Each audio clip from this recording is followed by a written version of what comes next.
Ils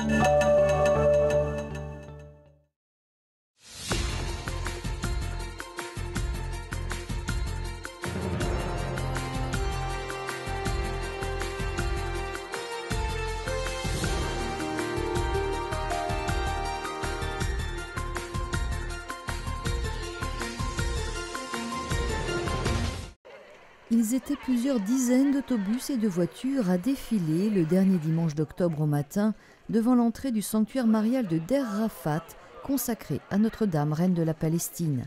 Un lieu riche de résonance biblique près de Beit Shemesh, situé à 35 km de Jérusalem, où 2500 fidèles s'étaient donné rendez-vous ce dimanche 31 octobre, venant nombreux de Jérusalem, mais surtout de Galilée, ainsi que des territoires palestiniens, notamment de Bethléem et de Ramallah, grâce à des permis spéciaux que leur avaient accordés les autorités israéliennes. Je m'appelle Manal, je viens de Ramallah. C'est une chose importante que nous, chrétiens, nous retrouvions ici pour fêter et prier. Et le fait d'être ici tous ensemble est déjà une fête, car à cause de la situation, il n'y a pas beaucoup d'occasions comme celle-ci.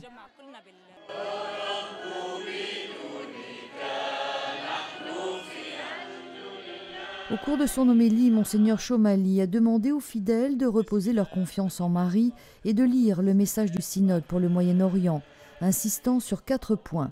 L'importance de la lecture assidue de la parole de Dieu, la nécessité d'une plus grande communion au sein de l'Église catholique sous ses différents rites afin de rendre un plus grand témoignage. Le besoin d'intensifier le dialogue œcuménique, notamment par la proposition d'unifier le jour de la fête de Pâques. Enfin, l'appel fait aux chrétiens à sortir de leur isolement et à s'ouvrir au dialogue avec les autres religions en prenant exemple sur Jésus-Christ qui ne faisait pas de distinction entre les personnes.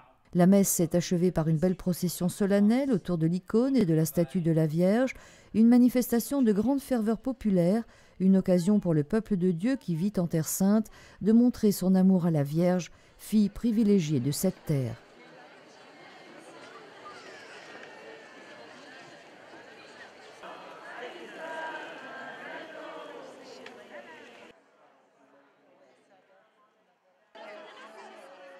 Ce sanctuaire est aujourd'hui confié à la communauté des Petites Sœurs de Bethléem qui vivent le plus clair de leur temps au monastère voisin de Beit Gemal. Ce centre marial, construit en 1927 sur initiative du patriarche latin de l'époque, sa béatitude Luigi Barlassina, accueille et héberge des pèlerins.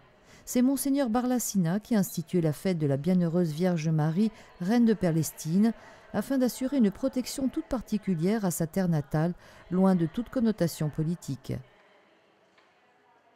Je pense qu'il faut se rappeler que la fête de Notre-Dame de Palestine date de 1927, l'époque où ce pays portait le nom de Palestine. Nous voulons prier la Vierge qu'elle intercède pour nous, afin que nous soyons capables de porter la paix dans nos pays, Palestine, Israël.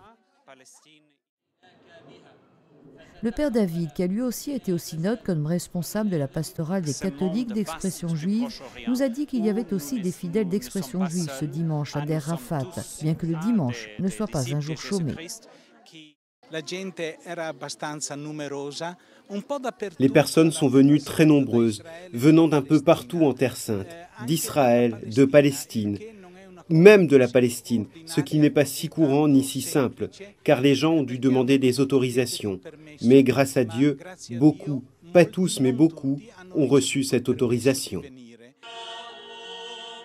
Cette année encore, la fête de Der Rafat a été une belle grande fête, un moment fort de communion ecclésiale, une semaine après la clôture du synode, où les pères ont voté la proposition que le Moyen-Orient, en particulier la Terre Sainte, soit entièrement consacré à Marie.